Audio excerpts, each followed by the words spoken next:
focus on a couple. Whatever you're feeling is a-okay with me. I have no way of checking up on it anyway, so you're your own boss. But again, small bites, always with the small bites. Today's switches are going to be G to A, G to E, A to C, E minor, A. Basically, things that we've known all those chords, we just haven't gone back and forth between them. Okay, so since we know all the chords, I'm gonna go to the straight drum backing tracks, and we're just gonna get right into it. We're just gonna do three and one. So on beat 4, we'll try and switch with the upstrum on garbage, and I'll re-explain that in a second. And then we'll do the and of 4. So upstrum on garbage is something I like to refer to utilize what you're dealing with to get to the next chord. So basically, most strum patterns that you're dealing with have an up strum at the end of the strum pattern, and you need to get to the next chord. So if you keep an up strum on that last chord, then you have to like switch really quick, and that can be really difficult. So for instance, what you can do is down on a chord, and again, it's a little bit of patting your head, rubbing your belly kind of a scenario, but you're gonna go down on the chord, lift up your fingers and do an up strum through as you go to maneuver your fingers to the next chord, and then you be down on that next chord. So up as your fingers move. You'll find that if you're not great at this, your right hand might move and your left hand is like a deer in headlights, or vice versa. The object is to really get it off and then go back down. You'll find that as you start to go faster, you'll start to negate that a little bit. You might be holding on to the last chord when you really should be kind of fully off by then. So just something to keep in mind. Again, we're going to practice this. We're going to do 4 and 1. No, why do I keep saying 4 and 1? That's 5. We're in 4/4. 3 and 1, and then the and of 3. So first change today is going to be G to A. And let me just... And so we're going to go to... let's do... Oh, that's a swing. Sorry. Let's do 58 beats per minute. Again, 3 and 1, and then the and of 4. So when we do the and of 4, I'm going to do 4 bars each, or 4 times through, not 4 bars each, 4 times through the switches, and then we'll move. Okay, so the first switch is going to be G to A. Some of you might be still using this easy G. That's fine too. But again, I prefer 2, 3, and 4. And then your first finger's kind of just hanging out, so that can kind of lead it, because that's what's supposed to lead the A. So you can put that down first and then bring 2 and 3 over as the pair. Again, 2 and 3 off. So the first finger leads it to the A, and then you're kind of just 2 and 3 are coming up towards that top end for the G, because that's the pair for the G, and then the pinky down. I think we're ready. Let's give it a go. 2, 3, 4, and 1, 2, 3, garbage and A, 2, 3, garbage and B, 2, 3, and garbage and B, 2, 3, and garbage and B, 2, 3, garbage and B, 2, 3, and garbage and B, 2, 3. Good. Let's see if we can do the ands after this. 1, 2, 3, 4, and 1, 2, 3, 4, and 1, 2, 3, 4, and 1, 2, 3, 4, and 1, 2, 3, 4, and 1, 2, 3, 4, and 1, 2, 3, 4, and 1, 2, 3, 4. Okay, so again, if strategically speaking, how you approach these is, if that's too much for you, you can just do 2 beats and 2 beats. You can get 2 beats to get to the next chord, and that's fine too. You want to build it up so that you need less and less time to get to the next chord for sure. But you can always do 3 and 1, and then just go faster and faster to the point where it's, you work up to what we just did with the and of 4. If you're feeling really comfortable with that switch, then, or any of these switches, then those are less of a priority. You want to focus on the ones that are difficult. But also, strategically speaking, if your only goal is to play a couple songs that you already know what they are and you already know what the chords you're going to have to switch back and forth from, it makes sense to practice those transitions the most. That way, you are that much closer to playing a song. And that's the goal. Okay, so now we're going to go G to E. Okay, so again, 3 and 1, and then the end of 4. 4 times each. Here we go. 2. Oh, wait a minute, I should talk about it. Middle finger's already right where it needs to be on the 5th string, 2nd fret, so you're just going to tuck in your ring finger and put your 1st finger down. Again, so you should be able to kind of lift everything up but your middle finger there. Right? Yep. Yeah. That's a great exercise in itself. It's just, even if you don't need to, just like leaving one finger down and see if you can pick up all the other fingers. So that's with my middle. If I leave my pinky down, it's just that you're trying to gain independence and you're trying to gain strength. But your middle finger should stay down this whole time. So let's do it. 2, 3, 4, and 2, 3, 4, 2, 3,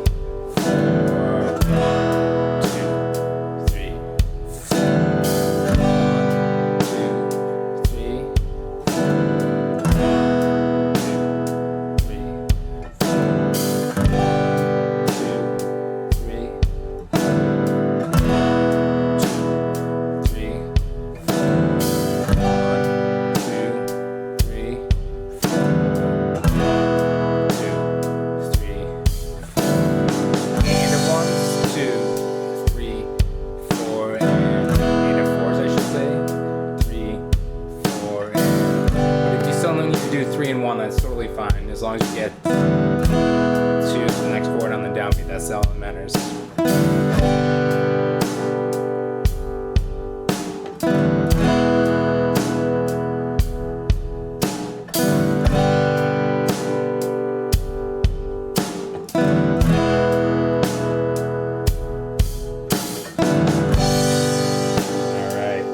Again, if that's too much for you, but you're really close, you can go a little slower, and maybe that's just what you need and build up to it. This one size fits all is about to go and get right now. Okay, we got A to C. Okay, A, middle finger's already right where it needs to be, so same deal. See if you can leave that down and then kind of build the C around that.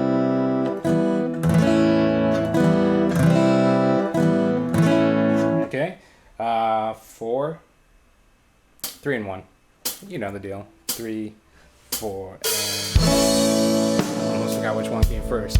4, 3, and garbage. 3, 4, 2, 3, 4,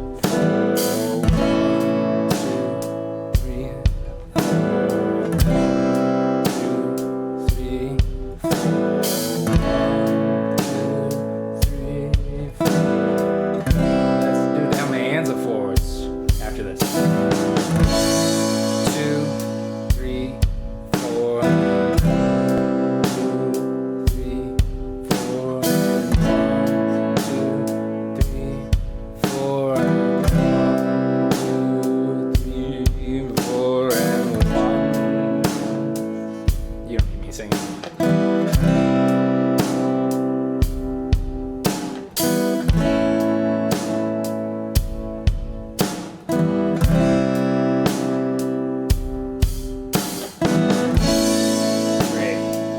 Okay, and again, customize it. Only you can judge how good or bad you're doing.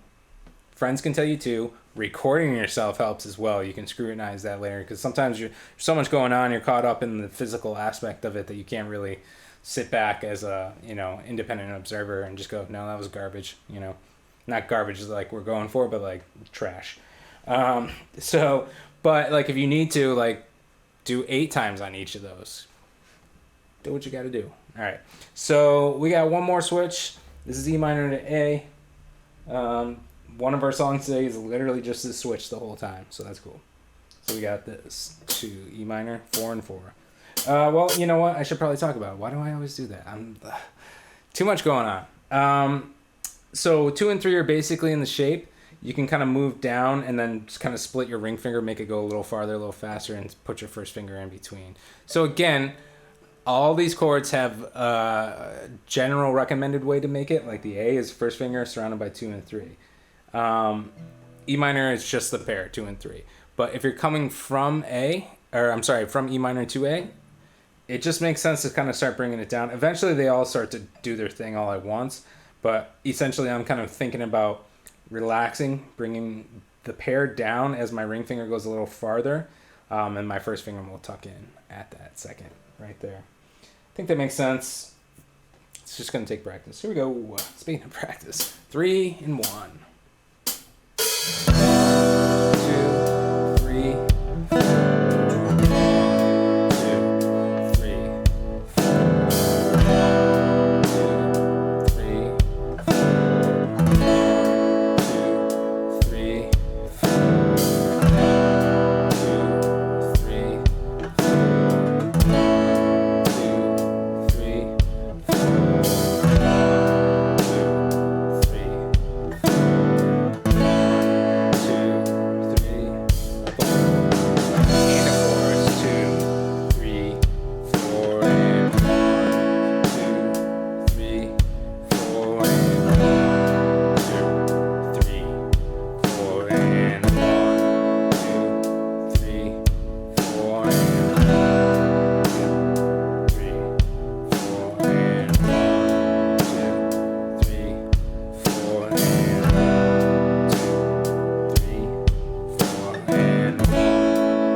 Good and warmed up right now, I should hope.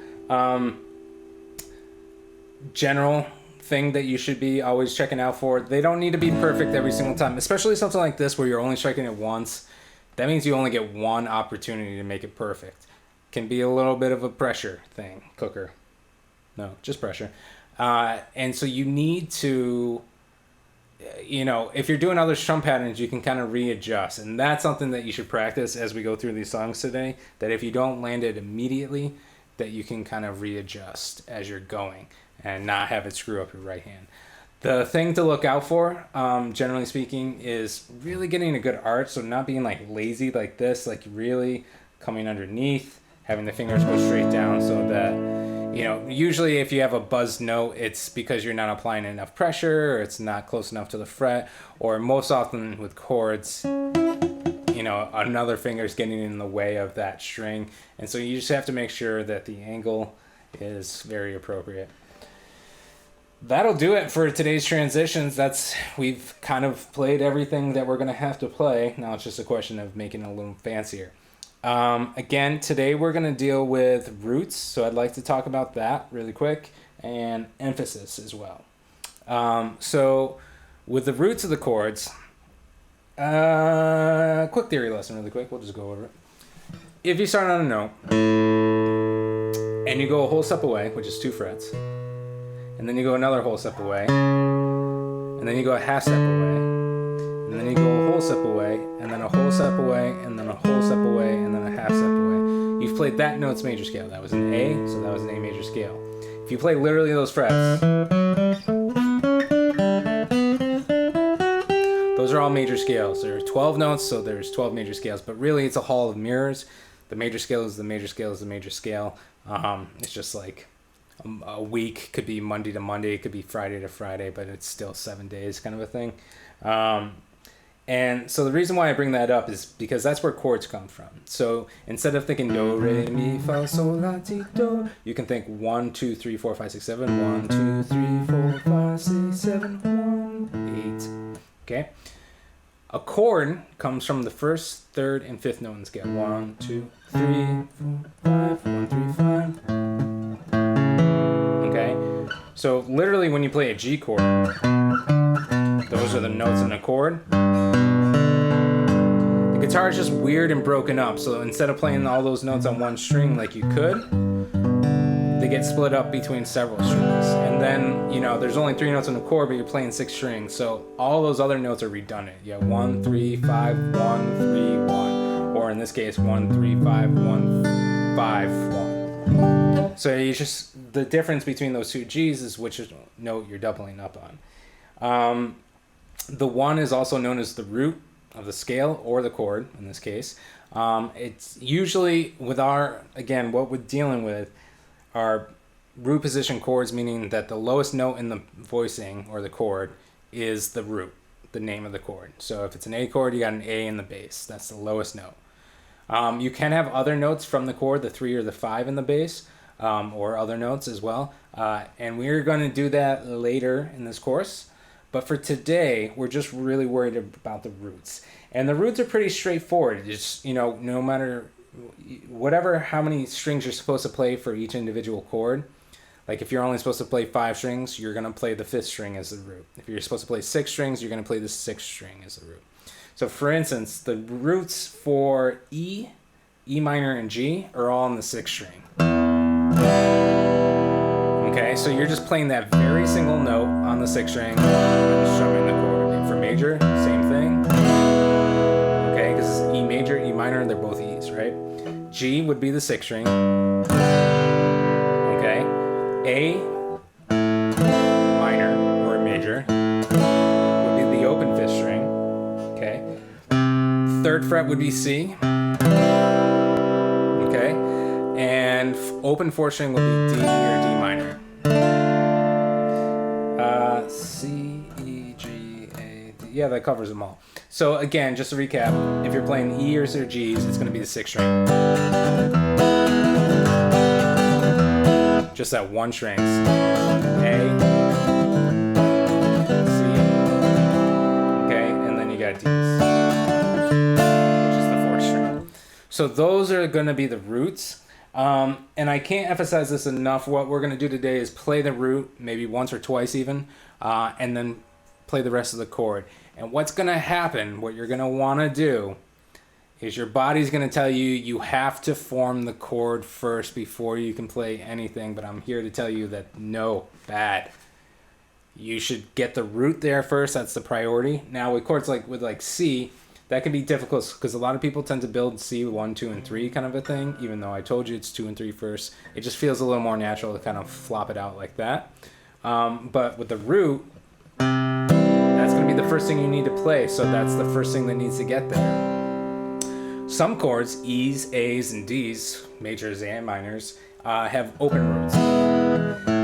So specifically with those, it makes absolutely no sense to try and figure out how to play that chord, try and form the chord. Play the root, that's going to buy you some time to play the rest of the chord. Just get that going and then you can utilize that extra time. Don't go, that root was there the whole time. You'll see as we kind of get into this. The other thing is dynamics, okay? So dynamics just mean how loud or soft you play. And again, in today's lesson, it's basically we're going to emphasize specific beats. So we're going to get kicked off with a song that we've already learned, okay? This is from week 3. I think it's from week 3. It's called This Time. And essentially it's a wagon wheel ripoff. I'll just admit it. But we're dealing with swing, and we're just going to play the root first. So for instance, let's just kind of go over it. And then we're going to emphasize 2. So the downbeat of 2. So if we were to not emphasize, the strum pattern for this time would go 1, 1, 2, 3, and 4, and 1, 2, 3, and 4. Technically, what we had before was 1, 2, 3, 4, 1, 2, 3. But what I want you to do today is play the root on 1, 1, and a really strong 2. So it goes 1.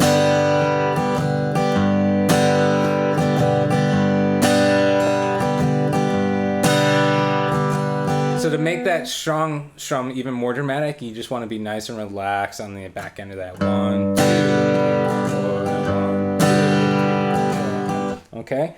And so you're going to have to do that for each chord in this progression. So again, this is going to go 1, 2, 3, 4, and to D. So now you're going to play the open 4th string. And again, that 4th string is already open while you're still holding the G. So no excuse. Just play that before you even start moving. Versus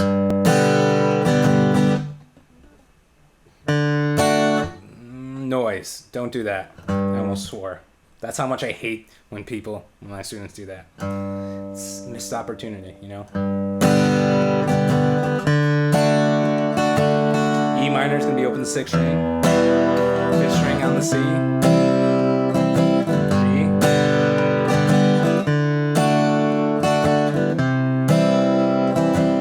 and then open 5th string for the A minor. Okay, so let's just practice that. We're going to go to the swing backing tracks. I'm going to do 68 68 beats per minute, since we already kind of know this song. And we're just going to practice this nice and slow before we go with the actual backing track. Again, if you have just tuning in for the first time today, my apologies. We're blowing right through this because we technically already learned the song. We're just doing some slight variations in how you could play it. So here is 68 beats per minute. 2, 3, 4,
And so some of you might find that some transitions are a little more difficult, even though you were maybe even got decent at this a couple weeks ago.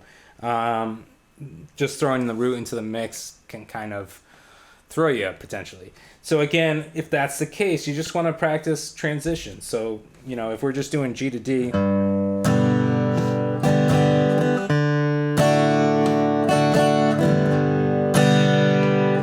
just loop those 2 chords.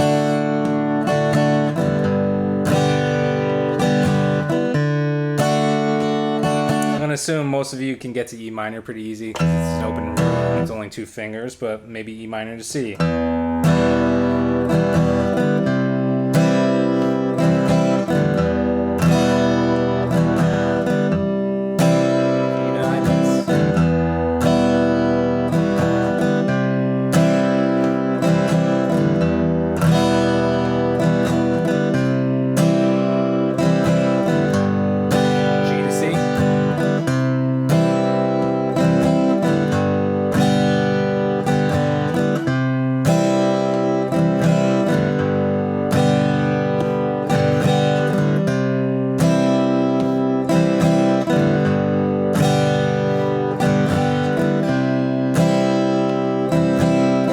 C to A minor is probably good. A minor and G.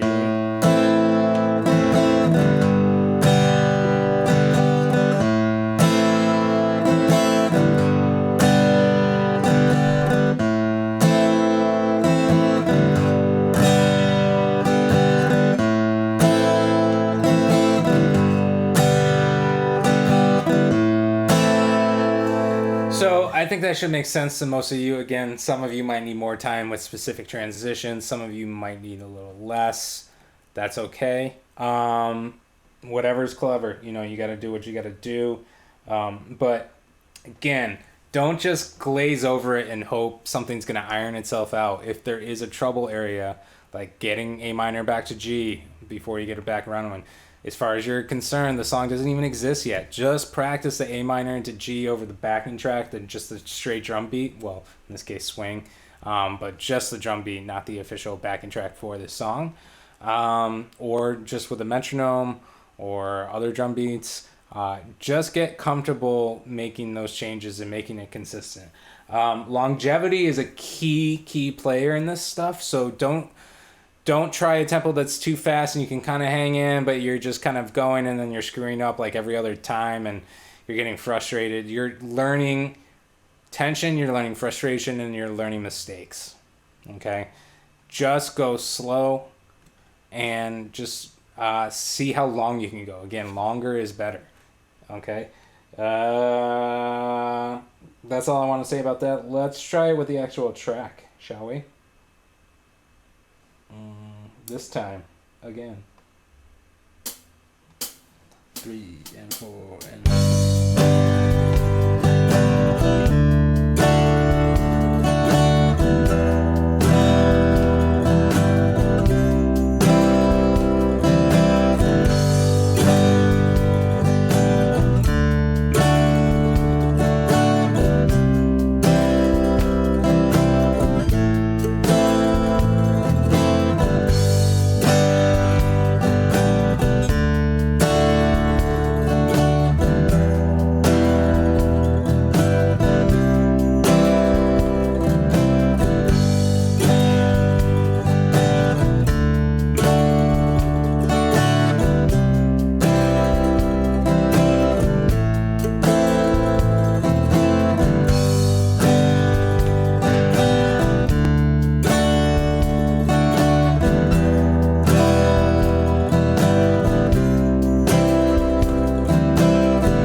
idea.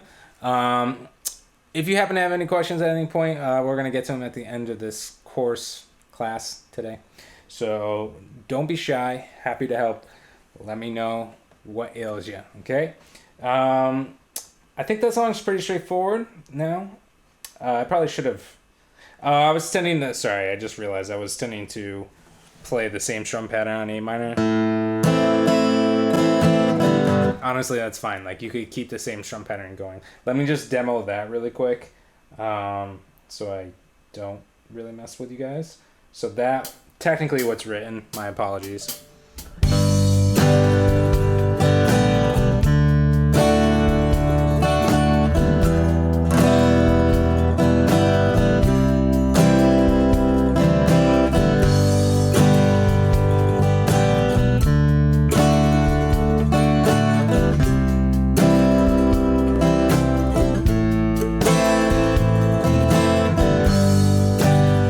It's just a little busier. 1, 2, and 3. Okay, so that is this time again. Encore. Okay, we got a couple easy 2-3 chord songs. Well, they're all pretty 2 to 3, 4 chord songs. Next tune is going to be called Southern State, and I think you'll know why. But it's going to be pretty straightforward. We got to play a D, and we're going to play the root twice this time, okay? Then we're going to strike the D, and that's what's going to be emphasized is beat 3. 1, 2, 3, 4, okay? So technically the strum pattern goes 1, 2, 3, 4.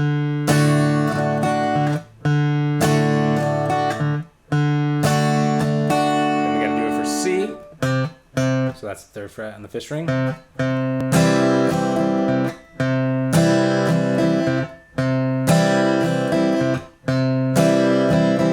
a G.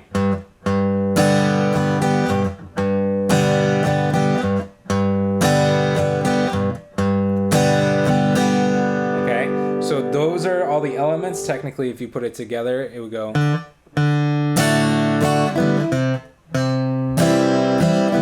And then 2 Gs.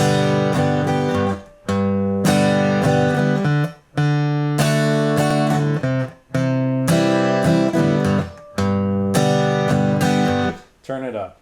Okay, let's practice that against a straight drum beat, if we can. So that's gonna be maybe we'll try 68. 2. Well, no, let's go a little slower. Here's 58. Okay, and we're just gonna see if we can go for it. I think most of you should be pretty comfortable with the transitions a little bit by now, but if not, again, just keep on keeping on. Here we go. 2, 3, 4, and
so I believe the backing track for this is going to be about the same tempo, maybe a little faster. But let's give it a shot. There's really nothing left to explain except for just play the song, man. Here we go. 1, 2. Oh, that's much faster. Let's try that again. Sorry, I wasn't ready. 1, 2, 3, 4.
that is Southern State with a little bit of mayhem at the end.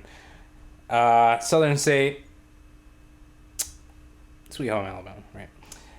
Riverside Exhale. Can you guess what this is? E minor to A. Let me just play it really quick. Let's see what you think. So it's going to go. So again, 2 roots. Again, basically the same exact strum pattern, except it's going to kind of give... The first and third is the same that we just did, with 2 different chords now. But we're going to have bars 2 and bar 4 are going to be completely different. So there's going to be some variation in what you're going to do. But here's what it's going to sound like.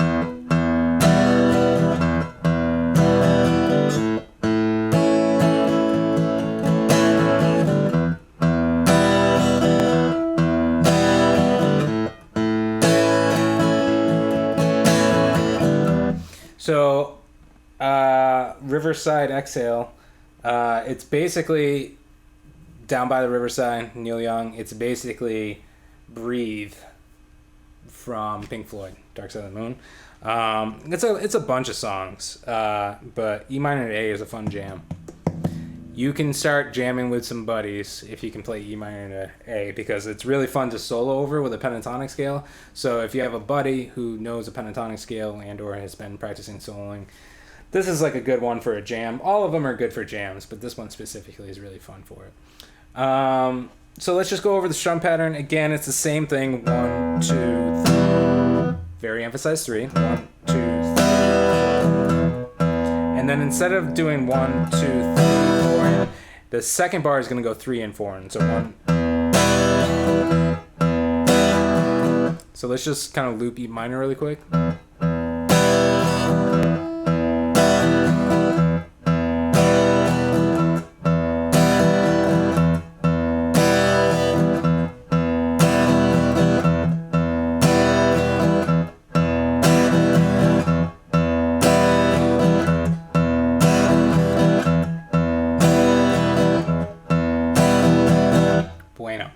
A is going to start off exactly the same.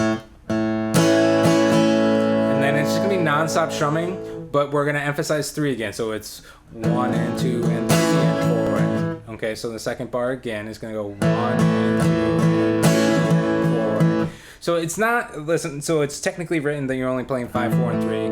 Okay, maybe. It's not the end of the world if you hit other notes. So you just want to make sure that you're just not trying to play all of it or harder, because 3 needs to pop out. So it's, so you know, if you happen to go, that's fine too. What I just did there was strummed all the strings and just emphasized 3, but it makes it more dramatic if you kind of, you'll start to see again eventually, like you kind of want to start to eventually, once you get comfortable with it, these chords, that is, sorry, I'm in a wall, I need more coffee. You want to split up the chords, so you can think like low, high, or even low, middle, high, okay? And then you tend to have a dance between those, like a call and response, you know.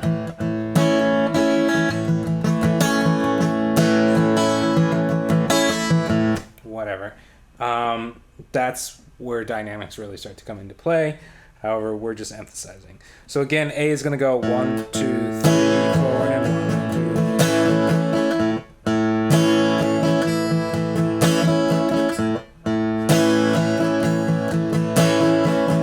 So as far as songs go, I would definitely probably rate this as the easiest song today, if not of the course so far, or in general for the entire course. It's a little difficult because you have some varying strum patterns. It's not like one consistent right hand thing. But it's 2 chords. They're probably arguably some of the easiest chords, and they both have open roots, so that getting to the root is going to be no difficulty. Again, that A.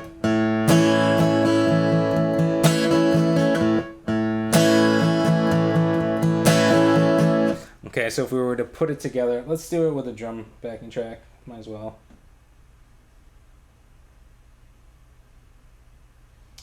Here is 58 again. 2, 3, 4.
little trick. I don't know if it's considered a trick, but if you're grabbing a chord, depending on where you play, it makes different sounds. Right? So right next to the bridge, it tends to be sharp. And one of the most satisfying things to do is to take an E minor chord and just take the pick and just rake it flat against the string. Right next to the bridge.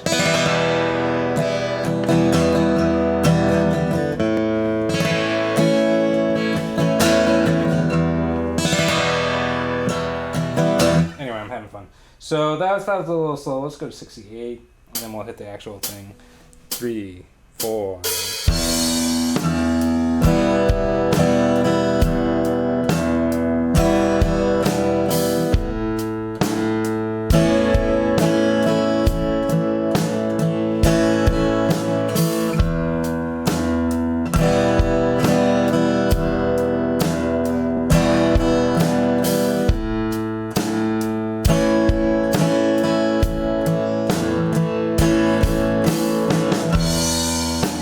You know what, guys? I'm just ready to play this song. Who's ready to play this song? Sorry if I cut you off short. Riverside Exhale coming right up. So that's much faster. Hope you don't mind. Again, you can build up to it, but this is about right in between what we just played, so let's just practice it there for a second.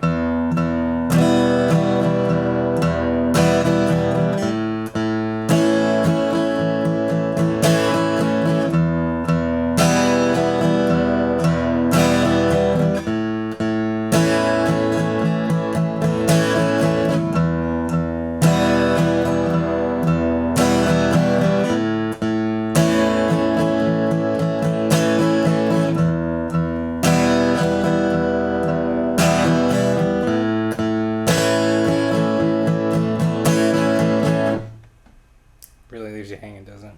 Okay, let's try. It's faster. Please try and hang in. No biggie if you can't hang.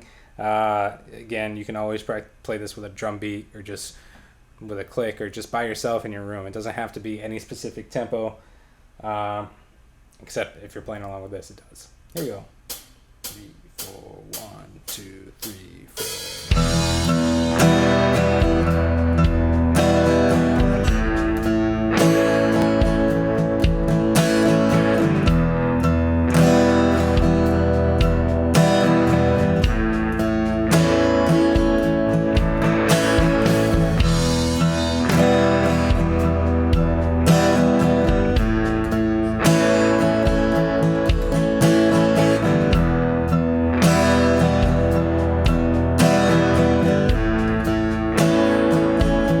Could also do the fourth bar as the second bar too. That sounds great. That's a little more consistent. 2, 3, 1,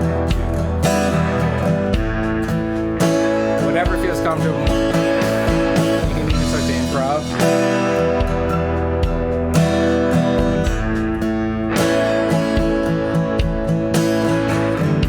It's all gonna sound good.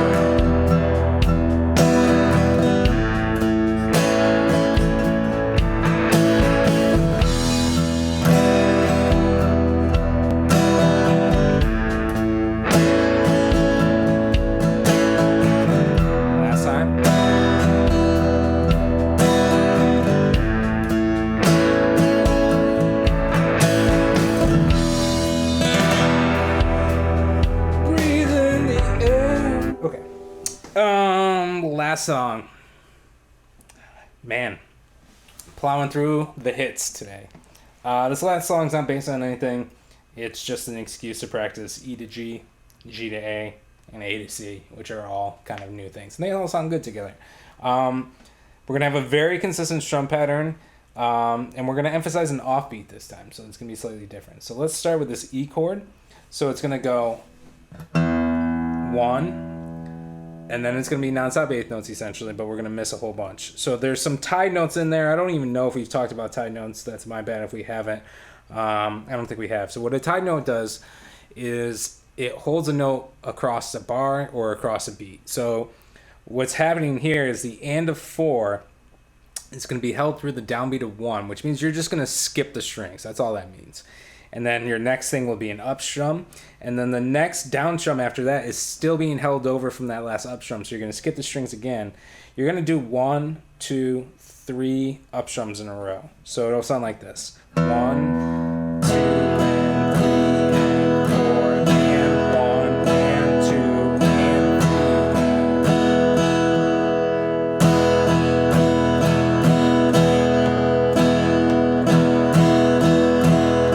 1, 2, and 3, and 1, and 2.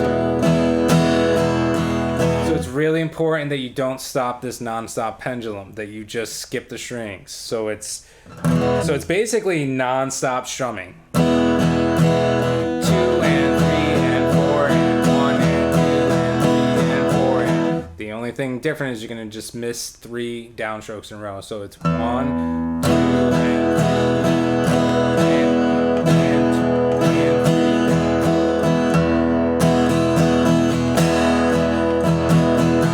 So we're going to try and emphasize that end of 4 there. It's not the end of the world. It's just, I would put a little dynamics there. Basically, it's going to go 1, 2, 3, 4.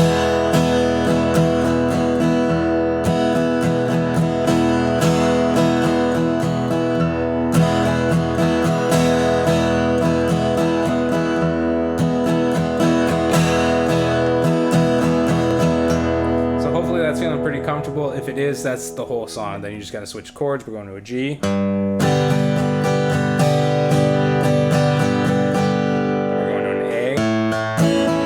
Again, that's an open 5th string. You want to hit that first and then fill the chord in. C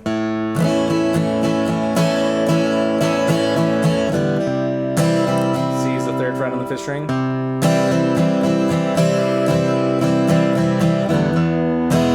I'll go a little slower. So let's see if we can put that along with a drum beat. We'll go back to that 58.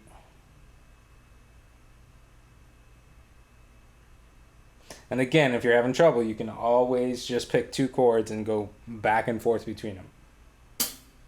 2, 3, 4. And 1, 2, 3.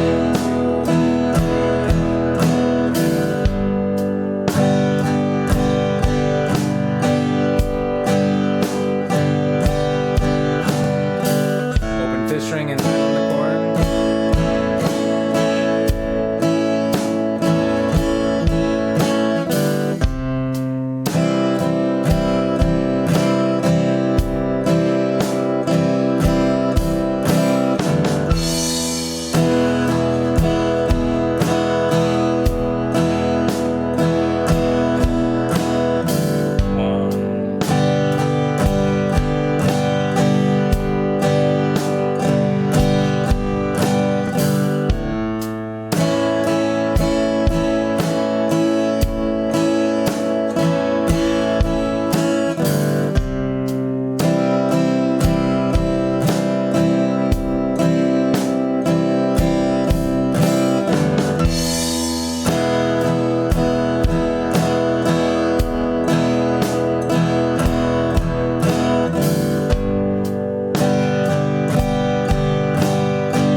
We're going to try it a little faster and then we'll do it with the actual thing. Again, we're covering 4 songs today. One of them you kind of already knew, but we're basically covering 4 songs. I would rather you sit down and just do one like per day. You don't even, if you don't even like some of these, you can just throw them away. What these are designed for is to get you practicing very specific things that will be beneficial for you in the future.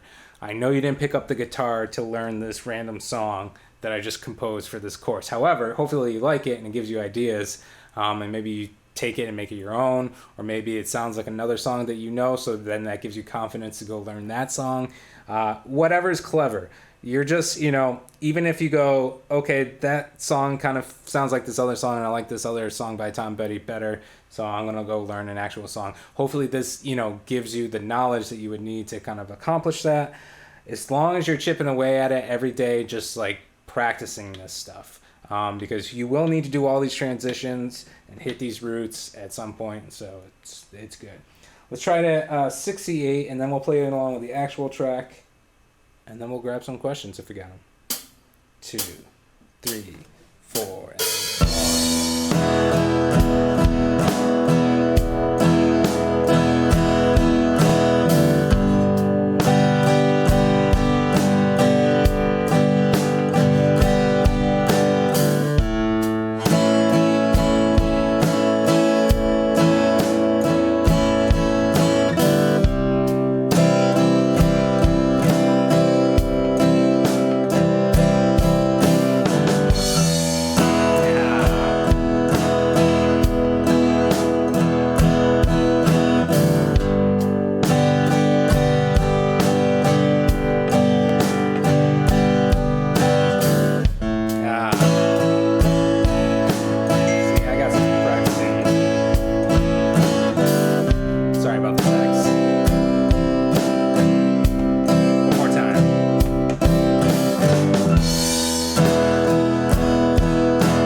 What I'm doing there at the end, it's not a requirement, but you could. What I'm doing is stringing my ring finger over like it's playing a G chord, playing that one note, even bending it slightly sharp by pulling down to the ground.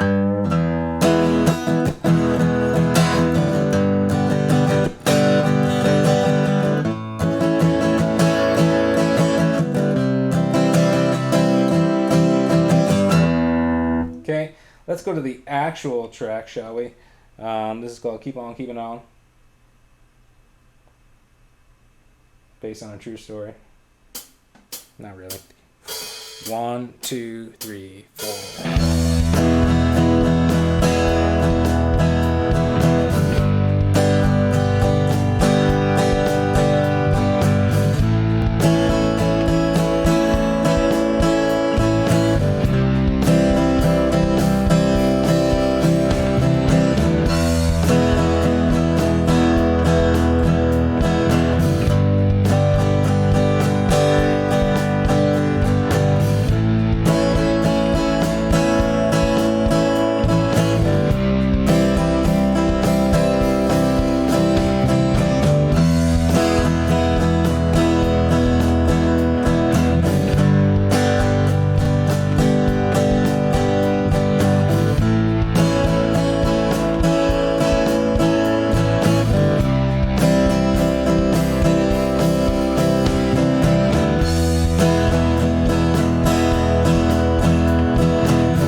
might even notice there that I was tending to emphasize two, like.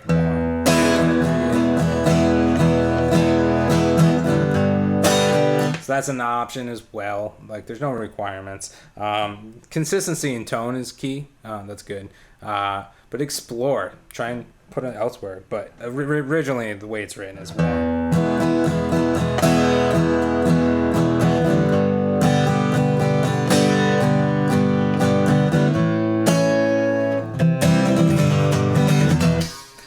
Guys, I think that does it. We covered everything. Hopefully nothing was too crazy for you, too difficult, but let's see if we got any questions and solve some problems. Here we go.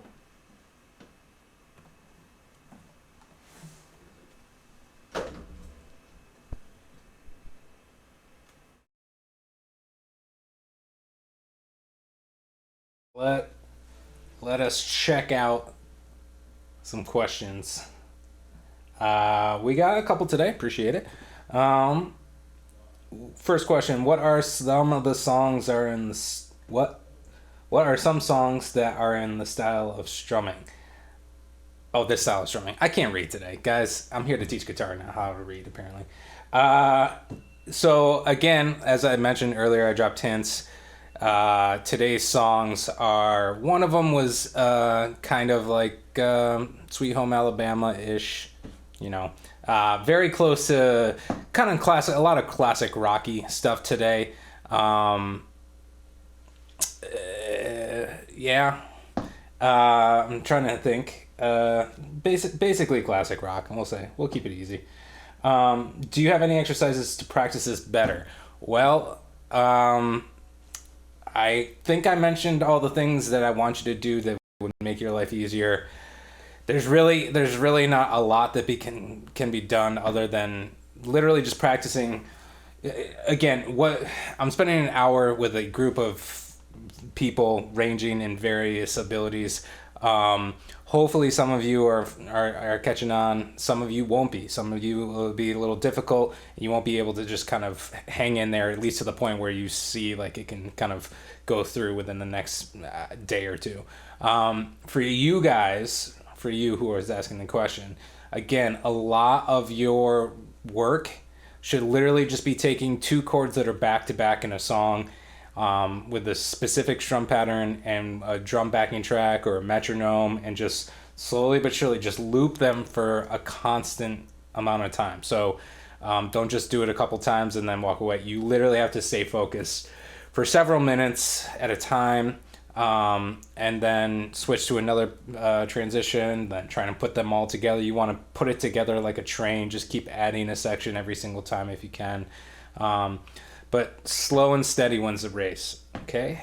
Another question, that how often should I practice to get better? That's an excellent question. It goes without saying, the more time you put in, the better you're going to get. However, that's pretty vague, so I'll just say, ideally, I like my students to practice a half hour a day. It's okay to take a day off here and there. It's okay to do more than that. It's okay to do less than that. But sit down and give it at least 15 minutes on the daily if you can. And, you know, it's better than 15 minutes on the daily is better than cramming a couple days a week. So, you know, maybe it's first thing in the morning, you get it out of the way. Maybe it's the last thing you do before you go to bed. Whatever it may be, you need to take the time to take the time. So, again, when you sit down, like, for instance, today there's like, including the song that we worked on before with a slight variation, I give you 4 songs this week. That was kind of, I just have high hopes for my students, I guess, or maybe I love torturing people. Don't stress out about that. Just work on one thing. Like, if you only sit down for 15 minutes, only work on one song, please. It's quality over quantity always. And again, practice slow. The thing is, it's frustrating because you hear, you know, either whether it's me playing it or whether it's what song you like on the radio, and you hear what it should sound like, and you want, you know, you're close, so you kind of push the envelope a little bit. But when you do that, you're practicing mistakes, and you don't want to be practicing mistakes. So although it feels like you're going slower in the moment and it doesn't sound as good and it's frustrating or whatever, you will get to the finish line faster. You will be able to play that song at tempo and cleaner, meaning less mistakes, if you take it slow, you practice transitions, and you really work your way up, as opposed to just like, it's basically there, so I'm just going to keep forcing it, you know, and hopefully it'll eventually smooth itself out. No, go slower. Slower. Nobody's timing you. When I play the guitar, it kind of sounds gravelly, kind of like muddied. What am I doing wrong? I think you're referring to what I like to refer to as the sitar-y sound. Basically, what it comes down to, it's impossible for me to officially, you know, diagnose what's wrong with what you're doing right now. But essentially, most of those sounds are coming from either you're not applying enough pressure on specific fingers, whether they're kind of, and I talked about all this before. So you know, when you go to make a chord, you know, you want to kind of make sure you get every string ringing, and then but sometimes it's like, so those, you know, either if it's an open string, another finger's getting in the way of it. So the basic problems are you're not applying enough pressure, and or you're just not close enough to the fret, or you're getting lazy with the fingers and some of the other fingers are encroaching on other strings' territory. So you really want to make sure you get underneath, so bring the hand down a little bit. I like to hug the back of the neck, you know, there's really nothing between me and the neck. And then, yeah, just kind of make sure each note is ringing nice and full. You're getting a good angle when you come underneath like that. That's what we're going for. Part of the problem could be the guitar too. That's why, you know, I recommend investing at least a couple $100 into a guitar, because if the guitar is not set up properly, meaning if the strings are way too far from the neck, you're gonna struggle. It's gonna be painful. It's gonna sound like poo, and you're just, it's not a winning combo. And you'll start to get down on yourself. You're like, because you think you suck, but you don't. It's just your guitar that sucks. I don't know if it does, but so make sure your guitar is set up properly, or even go to a music store and try playing other guitars just to kind of see what the difference is, and maybe you, that way you can judge of how, you know, well your guitar is set up or not. Pay to get it set up if you need to, etc., because that can be changed. I dropped my pick inside of my guitar and it will not come out. Any tricks? Okay, guys, there's no easy way about it. So pick goes into the guitar, right? You're not gonna fish it out like that. That's not a thing. And maybe if you're a little kid and the action's horrible. So the only way to get it out is to flip it upside down and shake it like a madman. Now, I've been doing that for years, so I'm a little quicker at it. You might have to shake for a little while, but like as it's hopping, you want to just do like small little things and try and shift it, and just try and pay attention to where it is. Eventually that thing will pop out. Guys, thank you so much for hanging out. I think that does it for questions for today. We'll see you next week. Hopefully those songs are coming along.